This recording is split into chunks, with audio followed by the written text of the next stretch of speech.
Muy ilustres señores capitulares, a los que felicito y me felicito yo como deán del excelentísimo Cabildo por el enriquecedor aumento de capitulares que acaba de sufrir nuestro Cabildo hace apenas una hora. Querida señora hermana mayor y miembro de la Junta de Gobierno de la Real Hermandad Sacramental y Cofradía de Nazareno del Santísimo Cristo de la Buena Muerte, Cristo descendido de la cruz y Nuestra Señora de las Angustias. Querido señor teniente de alcalde, don Manuel Carlos Vallejo Martos, a quien felicitamos también, y es indiscreto, porque es su cumpleaños. No vamos a cantar cumpleaños feliz ahora, al final sí, al final te lo cantamos. Sí. Es que si no, no nos ganamos la invitación después de la cerveza. Vamos a ver.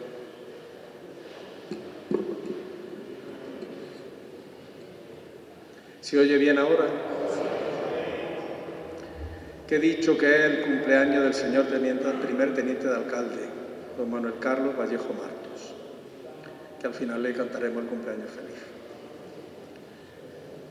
Doña María Segovia del Moral, concejal de Asuntos Sociales e Igualdad. Doña Isabel Azañón, secretaria del Consejo Económico y Social de la Universidad. Querido don Manuel Martín Porres, mi coronel, está aquí. Subdelegado de Defensa, querido señor presidente de la Agrupación de Cofradías y Hermandades de la ciudad de Jaén, don Francisco Sierra, señores hermanos mayores y representantes de las cofradías sacramentales. Quisiera, puesto que es un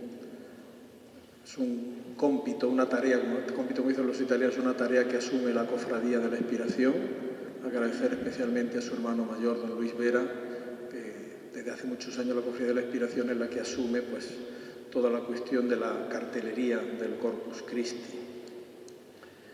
Señores hermanos mayores y representantes de las cofradías sacramentales, representantes de las cofradías de Pasión y de Gloria, Asociación de Amigos de las Catedrales de Jaén y Baeza, señoras y señores. Fieles a la cita que supone el Corpus Christi cada año, al finalizar el tiempo de Pascua y tras la solemnidad de la Trinidad, presentamos el cartel de la fiesta que exalta la presencia real y sustancial de Cristo en la Eucaristía. O como decíamos en el Catecismo, cuando se enseñaba catequesis. La catequesis no era pintar árboles, se enseñaba catequesis. Decíamos, Cristo está presente en la Eucaristía en cuerpo, alma, sangre y divinidad. La imagen elegida este año proviene del retablo de la parroquia de San Bartolomé de nuestra ciudad. Un magnífico retablo que afortunadamente ha sido restaurado recientemente en su totalidad gracias a una subvención de la Junta de Andalucía y a la generosa contribución de la comunidad parroquial, puesto que la subvención pública no cubría la totalidad de los costes del proceso de restauración. El cartel es, lo verán al final, obra, su diseño e impresión de Blanca Impresores. El motivo principal, que es el que contemplan aquí, representa la estampa evangélica de la Última Cena. Quisiera ofrecer algunas consideraciones sobre el autor y sobre la obra. En primer lugar, el autor. El autor del relieve es Sebastián de Solís, un escultor, imaginero y arquitecto, tanto de iglesias como de retablos. Nacido en Toledo a mediados del siglo XVI, Sebastián de Solís fue hijo de Gonzalo Ortiz y de María de Rojas, naturales de Fuenteovejuna, Córdoba. Ya saben que en esa época cada uno escogía los apellidos que quería desde sus abuelos, con lo cual pues no tenía por qué ser los apellidos de los padres. Sebastián de Solís contrajo matrimonio en Almagro, Ciudad Real, con Francisca de Villena, y en 1578, justo un año después de que se concluyese esta magnífica sacristía que esta tarde nos alberga, como pueden ver en esa cartela, 1577, pues al año siguiente, en el 78, se instala en Jaén, cerca de la parroquia de San Ildefonso, donde vivió a lo largo de su dilatada vida, prácticamente casi hasta el final. Se cree que hacia 1603 su mujer se marchó a Madrid con sus hijos y allí murió aproximadamente, el mismo año murió uno de sus hijos y la mujer, mi hijo Gaspar, en 1622. Y siguiendo una tradición que era bastante común entonces, al quedarse viudo, Sebastián de Solís tomó las órdenes menores. Se hizo clérigo de menores órdenes, no llegó a ser nunca sacerdote. En su testamento ordenó ser enterrado en San Ildefonso, pero parece ser que, dada su avanzada edad, más de 80 años de los de entonces, se marchó a Granada al amparo de su hermana Jerónima y allí falleció entre 1630 y 1631. Uno de sus hijos, Juan de Solís, también fue escultor. Desde el punto de vista artístico, Sebastián de Solís fue, ya he dicho, escultor, arquitecto tanto de retablos como de edificios e imagineros. En la historia del arte, y sobre todo del arte de Jaén y de la escultura jiennense del 16 y del 17, se califica a Sebastián de Solís como un escultor de formación romanista, es decir, muy influido por el arte renacentista y manierista italiano, pero especialmente de Roma, con unas claras influencias de Alonso Berruguete y del baezano Gaspar Becerra. Por otro lado, como imaginero, en las tallas que han llegado hasta nuestros días, destacan como rasgos definitorios de su peculiar estilo las figuras de rostros cuadrados, fíjense en el San Pedro, es decir, no son rostros redondos, sino que tiene unas facciones muy marcadas, dotados de una prominente barbilla redondeada con manos grandes y expresivas que dejan salir unas mangas de plegado apretado y paralelo en el puño. Aquí tenemos en la catedral el retablo del Santo Rostro, que la fábrica no es suya porque se rehace en 1821, pero los relieves, las 4 imágenes de abajo, San Bernardo, porque era el obispo don Bernardo de Rojas y Sandoval entonces, cuando se inicia el retablo, San Pedro, San Pablo y San Antón, el relieve de la Asunción y el Calvario, que corona el retablo, son de Sebastián de Solís, un retablo previo, que estaba colocado también ahí en la capilla mayor. Y una de las notas que caracterizan ese romanismo escultórico es precisamente, como ven, las manos. Aquí tenemos al San Antón, pero fíjense la mano del San Pedro y la mano del San Antón. En la tratadística clásica, la mano tenía que tener la medida de la cara. Tenía que tener la medida de la cara. Y evidentemente esas manos son más grandes que las caras de los personajes. Esto se debe fundamentalmente a una idea muy del Renacimiento en el que las manos grandes, desmesuradas, pero a la vez también poderosas, musculadas, en tensión, como la mano del David de Miguel Ángel que ven ahí, son expresión de fuerza, de vigor, de fuerza tanto física como fuerza espiritual. Y por eso son desproporcionadas. No es que fuera un mal escultor, ¿no? Es que él seguía esa tendencia. Solís suele esculpir sus figuras con notable corpulencia plástica, ya lo hemos dicho, con cabezas grandes que transparentan la estructura ósea del cráneo, cuellos grandes de exagerada musculatura y rostros de enérgicos rasgos. Hay que ver más que, por ejemplo, el San Pedro, ¿no? El cuello del San Pedro, la musculatura que tiene, la misma barba de San Pablo. Las pesadas telas que cubren los cuerpos con rígidos pliegues son un poco abstractas, pero también manifiestan un gran escultor, una técnica muy acabada. La primera documentación de un trabajo realizado por Sebastián de Solís se remonta a 1582 y precisamente es el inicio del retablo de San Bartolomé. Ahí tienen 2 fotos del retablo de San Bartolomé antiguo que provienen de la fototeca de la Universidad de Sevilla, del fondo que el catedrático de Historia del Arte Diego Angulo legó a la universidad. Viajaba mucho, hacía muchas fotografías y finalmente las legó y estuvo en 1927 en Úbeda, Baeza y Jaén. Y curiosamente, en Jaén la iglesia que más fotografió fue precisamente San Bartolomé. Como veremos, todas las fotos que aparezcan antiguas son de don Diego Angulo, que hizo una historia del arte en 2 volúmenes que era un tratado clásico. En 1582 Solís aparece como entallador, como ensamblador de las maderas. Pero 3 años después ya se le reconoce el título de escultor y con ese título va a realizar todos los contratos a partir de entonces. En 1593 el obispo don Francisco Sarmiento de Mendoza, sobre el que yo hice la tesis doctoral, con el que tenía muy buena relación, lo nombró veedor general de obras del obispado, es decir, arquitecto diocesano. Yo me he encontrado haciendo la tesis, haciendo indagaciones, recuerdo en Huelma, como haciéndose en la iglesia de Huelma, está la visita del obispo y con el obispo Sarmiento está Sebastián de Solís y corrigen parte de lo que el entonces arquitecto, que era Francisco del Castillo el Joven, ya había muerto Vandelvir hacía tiempo, había determinado para la continuación de la obra. Por lo tanto, escultor y a la vez arquitecto. Si se fijan, lo digo como curiosidad y sobre todo para los que son feligreses de San Bartolomé, en la foto de la derecha tienen un ostensorio muy propio de los espacios litúrgicos de finales del 18 y del 19 para colocar la custodia, que luego a la izquierda está sustituido por una imagen de la Virgen. Ahora mismo lo que queda es la tabla, donde hay un cuadro mejorable, una Sagrada Familia con el San Juanito, bastante mejorable el cuadro, pero es lo que hay.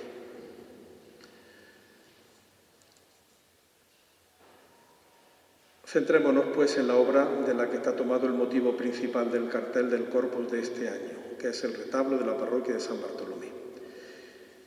Este retablo se encuentra casi íntegro de cómo lo realizó Solís, casi íntegro, porque ven ahí que hay una diferencia, aunque la trama, la marca de agua, podríamos decir, de la fotografía del sello de la Universidad de Sevilla no permite verlo, pero se ve que es la Virgen, San José a la derecha, el niño abajo y luego los pastores. Es una adoración de los pastores. Ese relieve desapareció y fue sustituido pues por un relieve que evidentemente no es lo mismo, que representa a San Félix de Cantalicio con la Virgen María y el niño. Sin embargo, la parte de abajo, como pueden ver, es pues la misma y no ha sufrido pérdidas. La estructura del retablo se ve obligada a adaptarse a la cabecera poligonal de la capilla mayor y consta de banco y de predela con relieves, que son precisamente los relieves que hablan de la pasión de Cristo, la última cena, la oración en el huerto, el prendimiento, el lavatorio de los pies y el prendimiento, que son las 4 escenas que hay en la zona de abajo, encima de los mármoles. Esos relieves están unidos a los muros laterales con ménsulas sostenidas por angelillos como atlantes, tiene 2 pisos y un remate en el ático. Los pisos presentan, como era habitual en la época, en el primer piso un orden dórico en las columnas y en el segundo el corintio. En el estilo de las columnas, con altos relieves con frontones en su parte alta y nichos en la parte central para la colocación del sagrario en el primer piso y en el segundo la imagen de San Bartolomé y finalmente en el ático, pues quizás de las esculturas mejores. Hay que reconocer que donde realmente estaba más comedido en las proporciones y le imprimía podríamos decir, un aire más devocional Sebastián de Solís eran los crucificados. Pensemos el crucificado de San Juan, el Calvario de San Juan. Pero lo mismo el crucificado del retablo de la Capilla del Santo Rostro. Está arriba y tal, y necesitaría una restauración, pero es absolutamente magnífico, y aquí aparece lo mismo, ¿no? La serenidad, la unción de la imagen del Cristo y el Padre Eterno que asoma en el tímpano, en el ático superior. Pasemos al relieve que constituye el motivo central del cartel del Corpus 2024. Como he dicho ya, se trata de la Última Cena. En la composición de esta escena, Sebastián de Solís hace gala de los recursos estilísticos que caracterizan sus tallas. Los pliegues de los ropajes son, como ven, muy romanos. las manos de dimensiones superiores, la expresividad de los rostros y una mezcla muy del gusto occidental que en Oriente no se podría hacer, una mezcla entre lo natural y lo sobrenatural, sin que sean dimensiones que se excluyan. Me explico. El diálogo entre Jesús y San Juan no le estorba a un apóstol en su tarea de partir el pan, como ven aquí, o a otros llevarse el alimento a la boca, o a otros estar de simple cháchara, estar hablando. Es decir, lo natural y lo sobrenatural unidos de una manera pues sin ningún problema.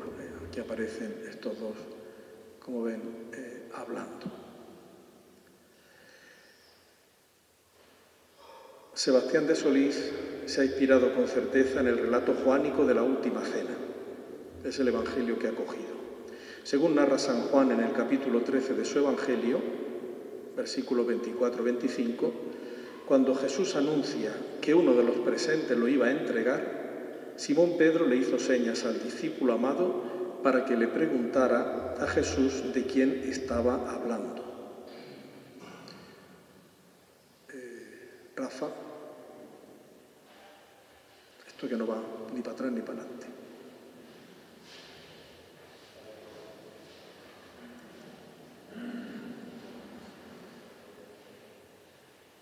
No. Bueno.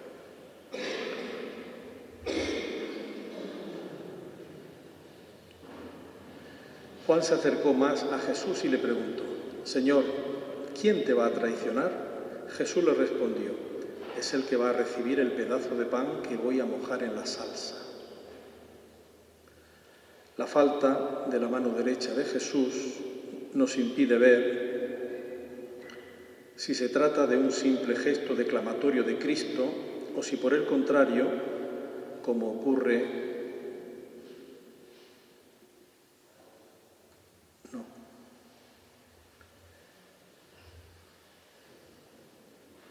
Cuando yo estudiaba biblioteconomía archivística en el Vaticano, hace mucho, como estábamos de toda lengua, pueblo y nación, siempre que había algún problema con los aparatos, siempre había un gracioso italiano que decía: «C'è per caso un giapponese?» Dice, hay por casualidad un japonés, como los japoneses entienden de todo esto, ¿no? ¿Por qué? Por la manzanita.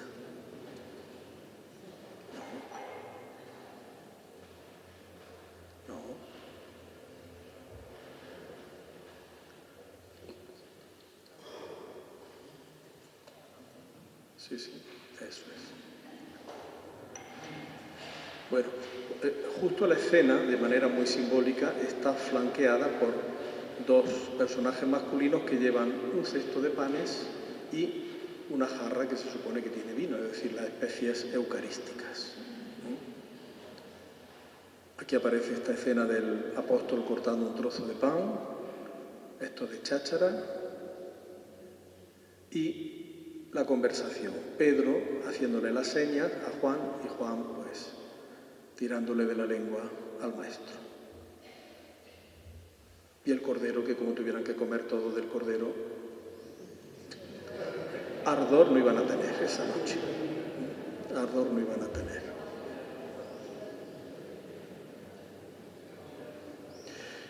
A esto es a lo que me refiero, es decir, el gesto que tiene Jesús, ven que le falta un trozo de la mano a Jesús, que ya le faltaba en la foto de 1927, a pesar de que son oscuras se ve que le falta. Entonces no sabemos si tenía un trozo de pan en la mano o era un simple gesto declamatorio, como aquí sí, en este cantoral que tenemos arriba todavía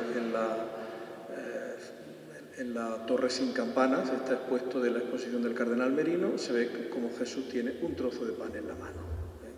Un gesto muy parecido, tiene el pan y el cáliz, el pan y el vino.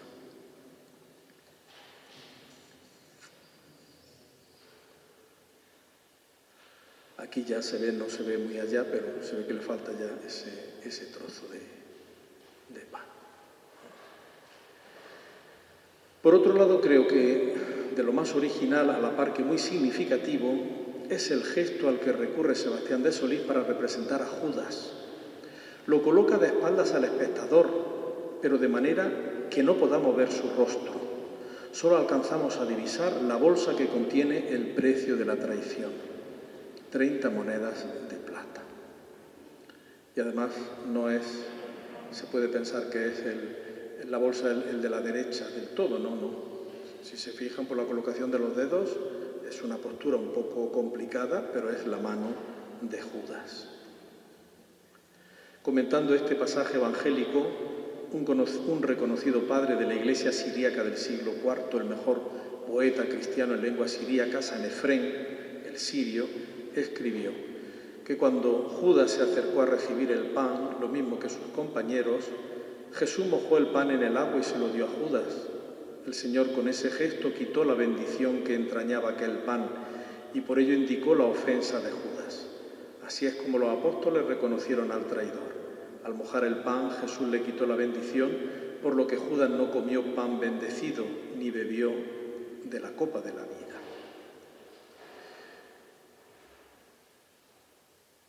¿No ven el gesto, un poco la contorsión? Pero bueno, estamos ya en el manierismo, ¿no? Y la riqueza del estofado y de la policromía, ¿eh? Qué bonito.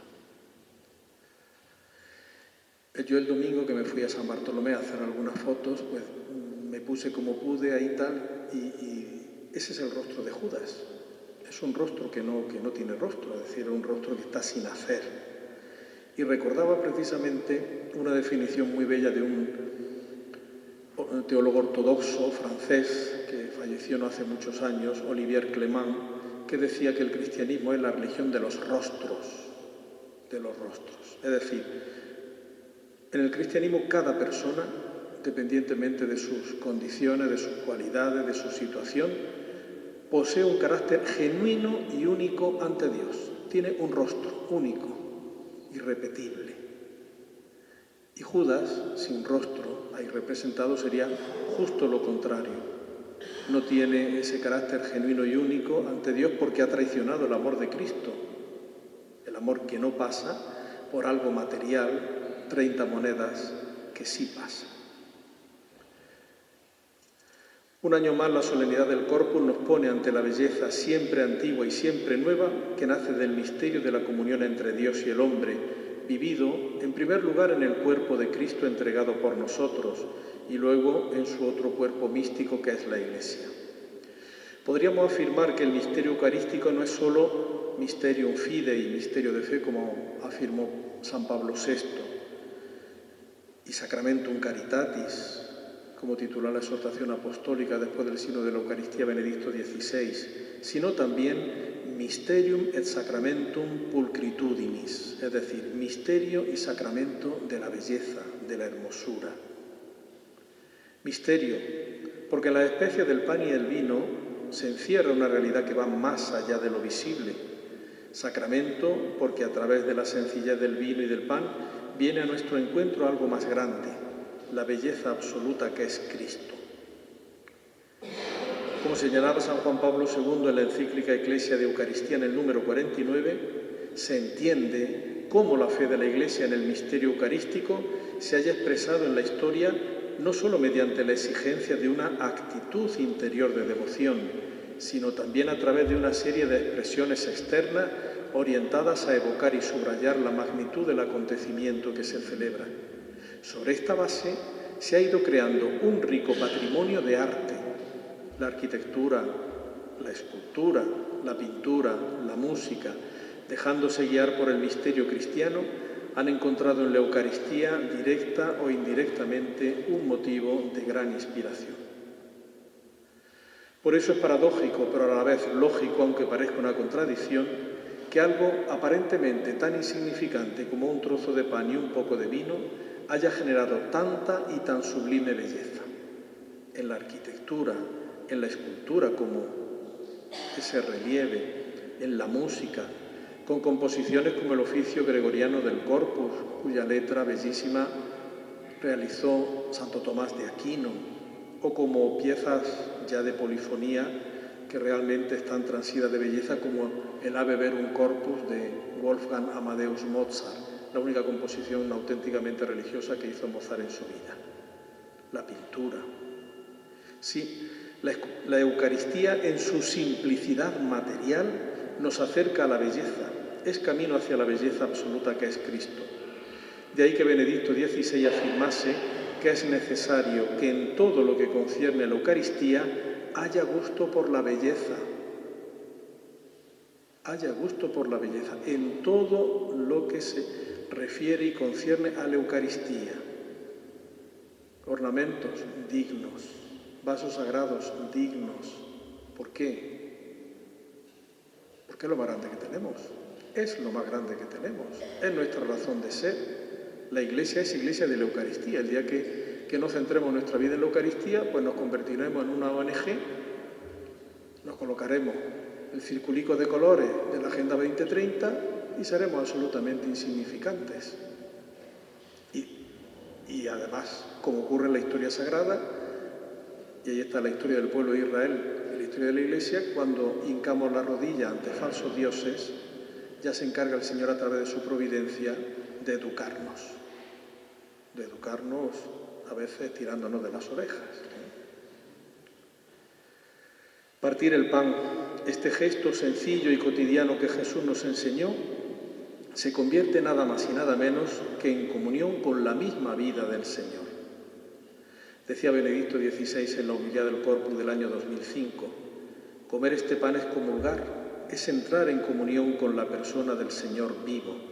Esta comunión, este acto de comer es realmente un encuentro entre dos personas, es dejarse penetrar por la vida de aquel que es el Señor, de aquel que es mi Creador y Redentor.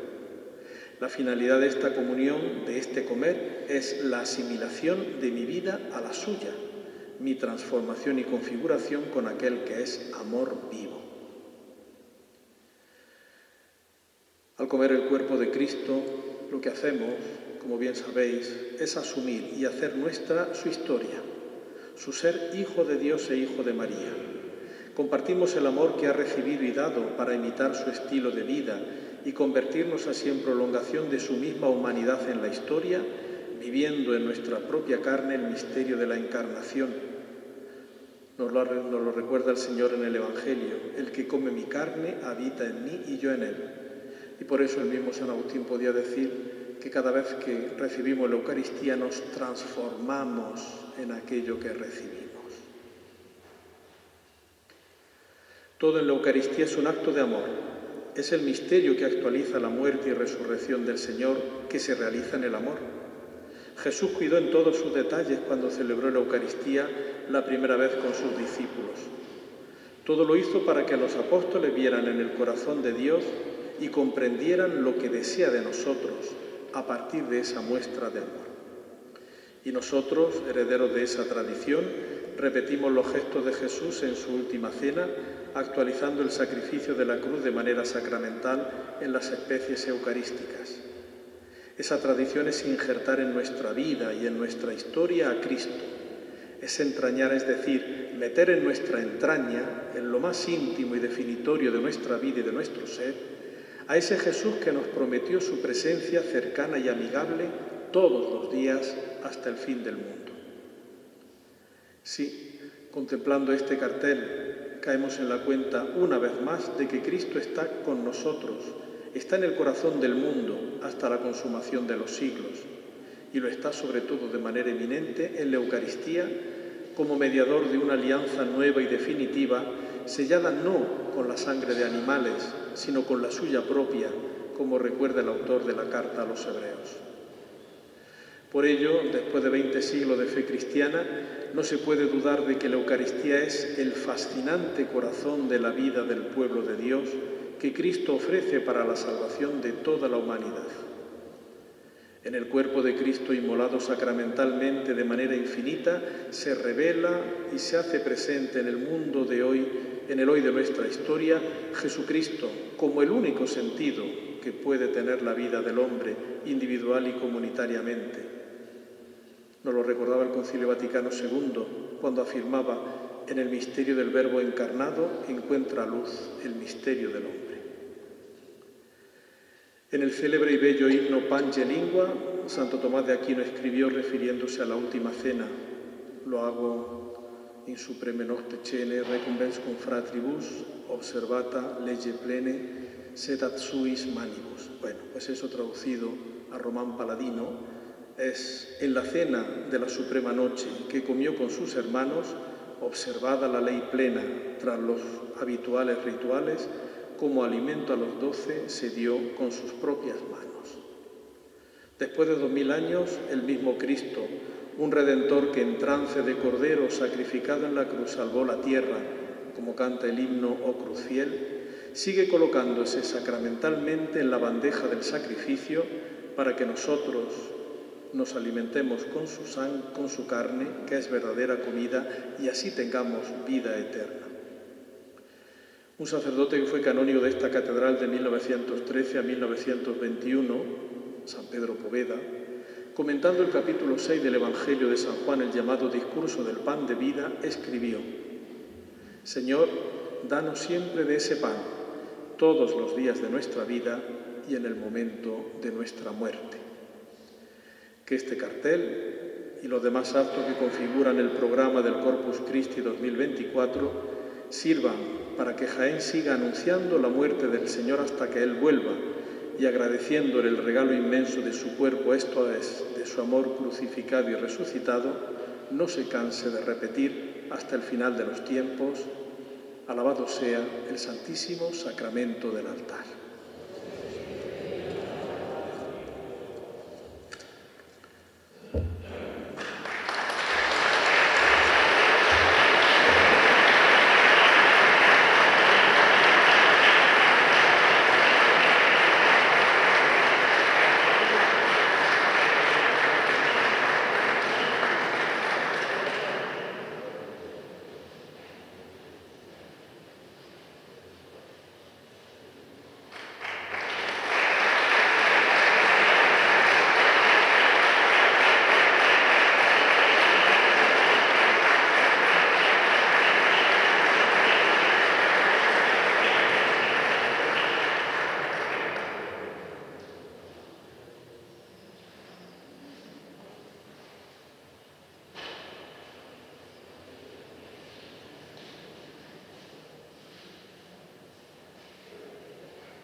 Concluye así el acto de presentación del cartel del Corpus Christi de Jaén 2024. Muchas gracias por su asistencia y a la Madrid, que juega a las 9:30.